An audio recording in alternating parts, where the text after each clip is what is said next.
नमस्कार. मी सोनाली रवींद्र खलोकार, सावित्री शक्तीपीठ, पुणे, महाराष्ट्र, शाखा परतवाडा. 11 एप्रिल 2026 महात्मा फुले यांची 200वी जयंती.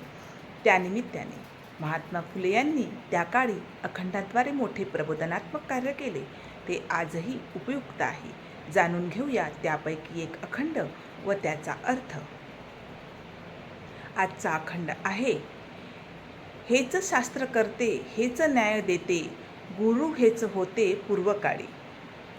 म्हणून नीचांनी आम्हा नीच केले, श्रेष्ठत्व आणिले आपणासी. कोण्या ब्राह्मणास पूज्य ते मानावे, कोणास आणावे धर्म काय. ब्राह्मणेतरांनो विचारासी करा, अभिमान धरा मानवाचा. ह्यांची उत्पत्ती सह्याद्री खंडी, वर्णिली अखंडी ज्योती म्हणे. जाणून घेऊया ओळींचा अर्थ. पूर्व समाजात शास्त्र बनवणारे, न्याय देणारे आणि गुरु म्हणून काम करणारे काही मोजके लोक होते. त्यांनी स्वतःला श्रेष्ठ मानले आणि इतर लोकांना नीच किंवा कनिष्ठ ठरवले. कोणाला पूजनीय मानावे, धार्मिक कार्यात कोणाला स्थान द्यायचे हे त्यांनीच ठरवले.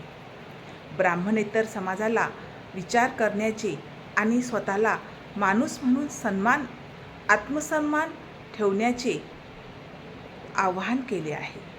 महात्मा फुले म्हणतात की या गोष्टींचे वर्णन काही ग्रंथांमध्येच केले आहे.